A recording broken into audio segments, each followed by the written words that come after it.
All right, we're ready. All right, what a great day!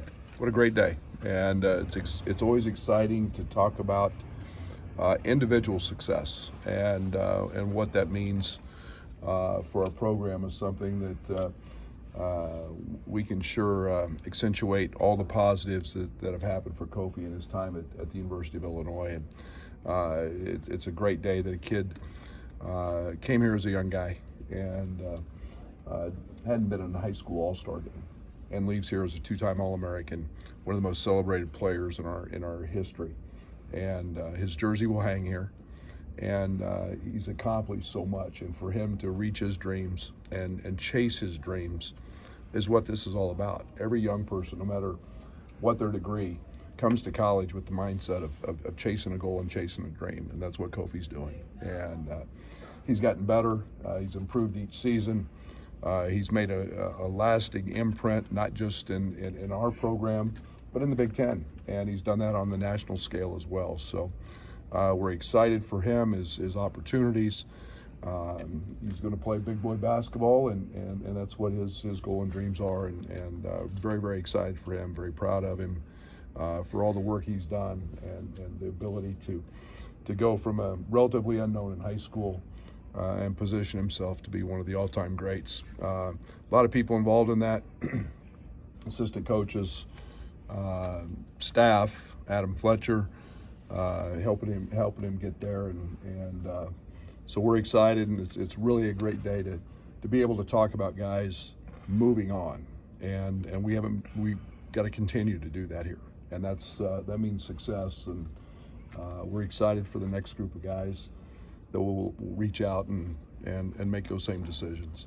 What was the first step in constructing the roster for next year once you had this decision?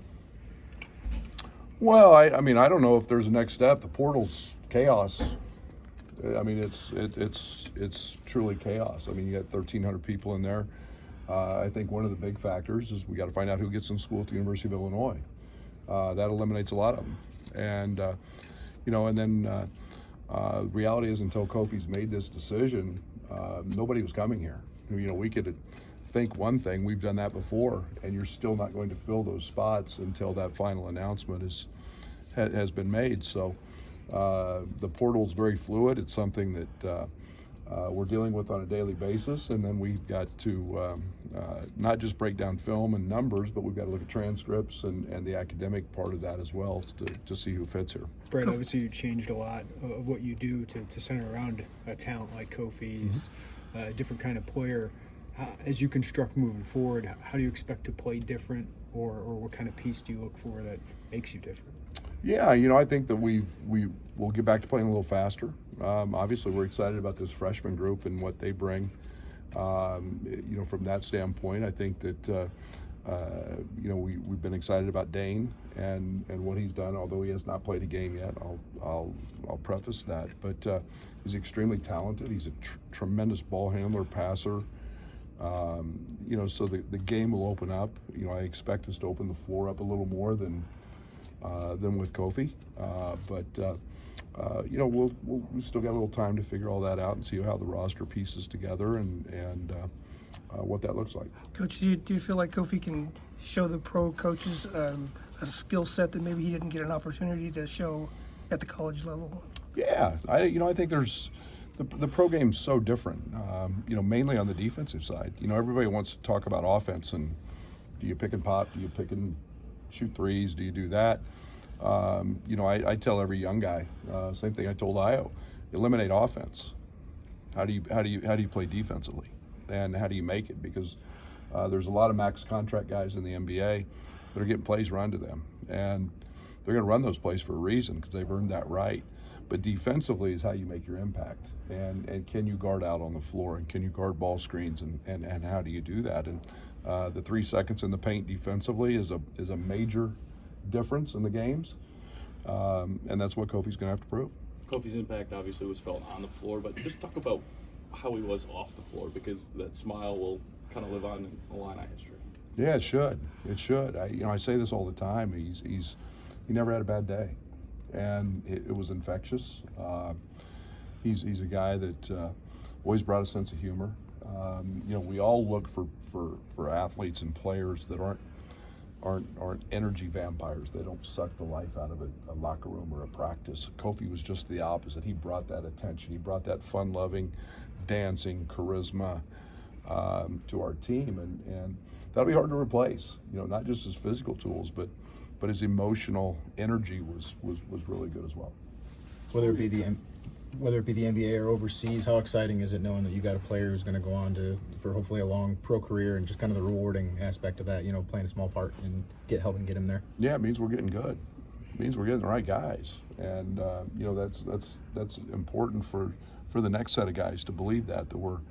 I say it all the time in recruiting. We're a development program. We're getting guys better, and it's not an easy process. There's a lot of hard work, and hard work beats talent when talent doesn't work, and that's where our guys are at. They're getting better, and all we can do is continue to recruit high character guys that want to work, and the opportunity that we talk about Io constantly here, and the success he's having, and that same thing will be true with Kofi. So I'm excited to keep spreading the good news about those guys. What were your conversations like with Kofi over the last month, and were they any different than maybe this time a year ago, 2 years ago?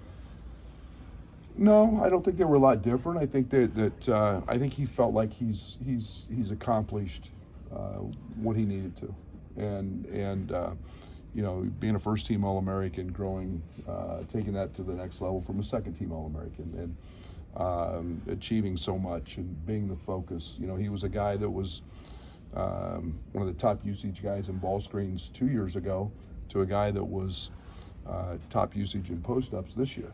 And his game evolved on that side of the court. His passing became better. And I think now it was just a matter of getting adapted and used to the rules, the 3 seconds in the lane or not in the lane defensively, and just making that jump. What kind of pitch did you guys make to him to come back, especially with NIL? No. You have any conversations with him? Oh, he was in a situation where NIL was very good to him, and yet you don't want it to be about those things. You want it to be about the right reasons. And the one thing I have tremendous respect for Kofi. He's chasing his dream, and the NIL portion is small potatoes to him, what his goals and dreams are. And I've got a lot of respect for the fact that he was doing quite nicely here, and would continue to grow his brand. He had an unbelievable brand here, and but that was not his ultimate goal and what his dreams were. So a young guy followed his dreams, and I do nothing but applaud him. Safe to say you kind of left him alone this time around, and we're just kind of waiting to hear from whatever he wanted to decide. Yeah, there was. I mean, he's gathering the information as people are gathering the information. It was a more comforting thing, I think, because he's been through it. I think he felt comfortable with the process. I think he felt comfortable with what he accomplished, and as did I. I'm excited as heck for him, and everybody thinks it's the end of something when a guy leaves, and it's just the end of a really good player that wore our uniform, who had a lot of success, and this program has had a lot of really good players. We're going to continue to do that, and we should applaud this one and be thankful for the time we had with Kof, and he was awesome to coach, and very, very proud of him. It's a big roster reset, obviously, about 85% of your scoring, I believe. It's kind of nerve-wracking but exciting in the same way? Like, how do you kind of look at that? Yeah, we're no different than just about everybody else in the country. It's the portal's creating all that. But I think that you would try to stay old. We were an older basketball team this year. We knew exactly what we had. We don't necessarily know that from a game experience, but the talent level is probably better than it's ever been. I love that piece of it, and seeing young guys mold themselves from good players to great players is what I enjoy the most, and I'm looking forward to this group, and we'll see what the final roster looks like, but staying old is a hard thing to do, and anytime you lose guys, you replace them with guys that you feel comfortable with, and we've done that. Is along those lines, is Jake still mulling things over whether he's going to take that last? He is. We've got a conversation coming up, and you know, he's a guy that has had a wonderful impact. He was probably as important to our success as any player we had. And you know, you start looking at him from an offensive efficiency number.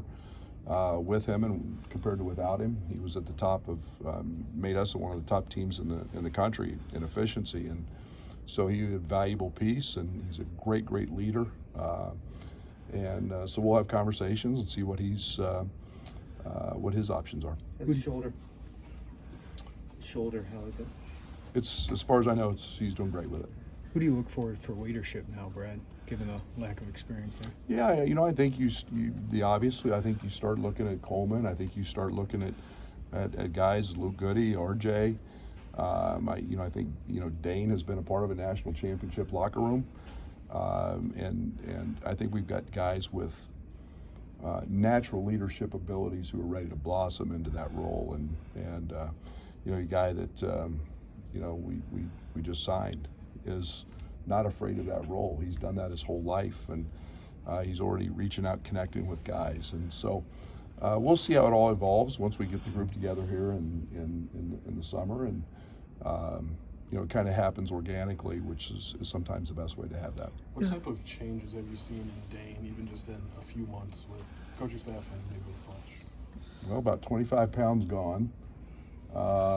He's been an unrelenting worker. I've been so impressed with his commitment to work. He's a 3 workout a day guy, and all those are done with Fletch. He has not wavered on his diet. The nutrition factor has been huge for him. I've gone a week and you almost don't recognize him, but he's gone from 290, down to, I think he was 270 or 269 the other day in a quick period of time, and that's muscle, but a guy with just a different skill set than what we've had. Elite handles, elite passer, right hand, left hand. For a guy that big, I call him a dancing bear. He's just got really light on his feet. He's got some quick twitch to him. So he's just a guy that's, a unique piece at that size. And then he's got a 7'8" wingspan. Are there some specific skills or certain profile that you're still looking to add to the roster? Well, you can never shoot it well enough. And, I think that's one of the things that we're always looking at as the paint, as it looks now, as the paint opens up, in terms of Kofi's presence not being there, you're looking for downhill guys who can get in the paint, who can attack the rim. I think one of the things that I'm trying very hard to impose on our guys this spring is getting the free throw line more. That's by attacking. We were not a good layup making team this year. That was something that we struggled with in transition. That'll be a major emphasis. I think we've got guys who can bounce it, and instead of post entering and getting the ball in the paint through that, we're going to have to drive it. And it's still important to get the ball in the paint, and we'll have to do that a little differently than we have in the past. Did you kind of consider maybe being at the structure when you recruited Dane, and what does this kind of create opportunity-wise for him then?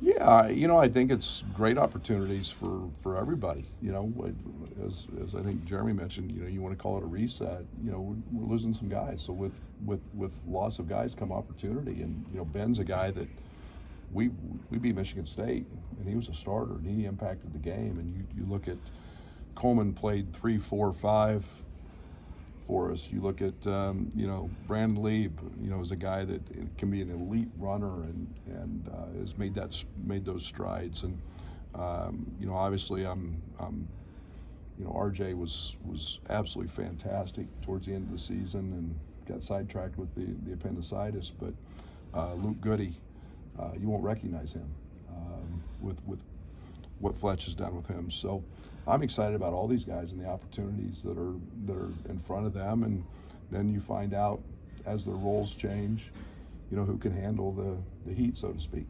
How do you approach prepare the summer or maybe the early months of the season differently with potentially losing 5 starters and having so much youth, just as your mentality? knowing there'll be bumps in the road. Yeah, and I think the one thing that you guys know I'm not going to do is back off our schedule, and, Right. and we're going to play an elite schedule. The biggest challenge for me right now doesn't have anything to do with the makeup of our team. It's getting back to pre-COVID ways. We haven't had an off season in a couple of years. There's not one guy on our team that's been through a Fletch off season full bore with spring, with the Maymester, with June. Yeah, here's Big Dane now. So he's still too heavy. He can't squeeze through there yet, but he'll get there. But again, it's just getting back to the hard work and the off season, and this is when guys get better. This is the 5-month grind, which makes our program. And yeah, is it important with new guys? Absolutely. And we got a group of freshmen will be in here in May, and they're eager and they're ready to get going. And that extra month of May will help them a lot. Kofi going to graduate this May? Is Kofi on track to graduate in May? He will not. He will not. And how is your APR with all these early exits? It's fine. It's fine. But APR is one of those things that gets to be. He probably needs to be addressed at the next in the future. You know, it's one of the challenges I think with the unknowns of the transfer portal is not just graduation rates, obviously retention, which we worked hard for years and years to keep track of, but you know, how do you handle guys who are in the portal from an academic standpoint when you really don't have any control over what they're doing anymore. But you know, guys are losing hours. That affects percentage towards degree, and all those things are a big factor, and they've got to be addressed. And all sports, not just men's basketball, are dealing with those things. So it's a lot of changes that have happened because of the portal, and those are things that are the consequences of what we're seeing with 1,300 plus kids in the portal. How do you prepare RJ, Coleman, those guys for obviously much bigger expectations? Really hard summer, really hard spring, really hard summer. Those guys are dialed in, and we've had as good a 3-week period right now as I'm elated with their work. It's getting better. It's taking individual weaknesses. That's one of the things we have hard conversations with our guys about, and get those things better. And you know, if I didn't think they were capable of handling the ascension up the scouting report, we would go to the portal and try to find other guys. But I think these guys are very capable. We loved them when we signed them, and they had moments this year where they've shown they can play. What are the conversations like with Hutch? Do you expect him back next year, Brad? We'll see what Hutch is going to do. He's been training off-site, off campus. He's an older guy. He's got a lot of degrees, and we'll see where that takes him. Coach, we just watched Ty Rogers play at the Jordan Brand Classic. Did you get a chance to watch the game? And I did. You know, what do you think of his skill set? Ty Rogers is one of those guys that is one of my favorite players on the circuit. He impacts winning at the highest level. There's nothing he can't do. Obviously, physically, he's got a body that allows him to be ready and play multiple positions. I wouldn't be shocked to see him play point some. I wouldn't be shocked to see him play 2, 3, 4. He can guard. I thought he was the best defender on the circuit last summer, and guarded multiple positions. And then I just love his passing. And we haven't had that physical size and presence, an elite passer and a guy who can guard multiple positions at 6'6", 6'7". You mentioned the multiple front court pieces you have. There's some versatility there. Does that impact what you like? How does that impact what you look for A lot. in the portal? I think that as we grow without Kofi and having him there, I think there's got to be a shift in terms of what we do defensively a little bit, and we anticipate that, and not just on the offensive side. I think that we can be elite defensively. Dane is a guy who can really move his feet, that allow us to do multiple things in ball screen coverages. You start looking at guys with length, Coleman, RJ, Ty, Sincere. You start looking at guys that have Luke, multiple guys that have different positions. Maybe it allows us to switch more. Maybe it allows us to pick up full court more. We'll see how that all plays out when we get the whole group together. But yeah, I love guys who do something a little bit different on the offensive end, but all have length and size to do some things that can cause problems on the defensive side. Got time for one or two more. I guess losing a guy you can dump it down to a lot of times a game like Kofi, how much more important does shot creation become for you guys next year? I don't know. I feel pretty good about Dane. And I feel like we've got a pretty good option there. From what I saw this year, he was a monster on the scout team, and one-on-one coverage with him is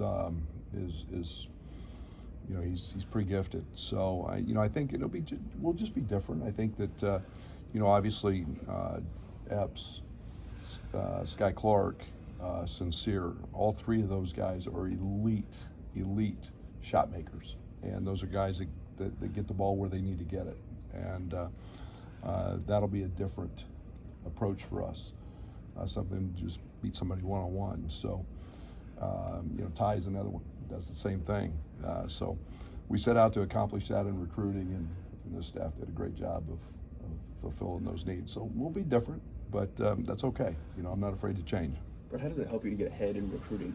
Seems like for a while there when you started here, you were just trying to play catch up. Now you're getting ahead. That's a question I wrestle with every day because I don't know if we're ahead.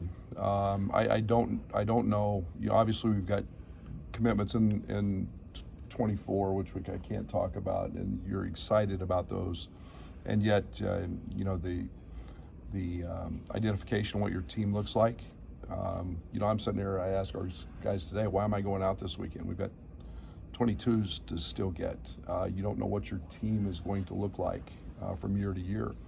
I'm expecting the portal at some point, I think, to slow down, but I think is right now the cool thing to do, and everybody wants to do it for whatever the reason.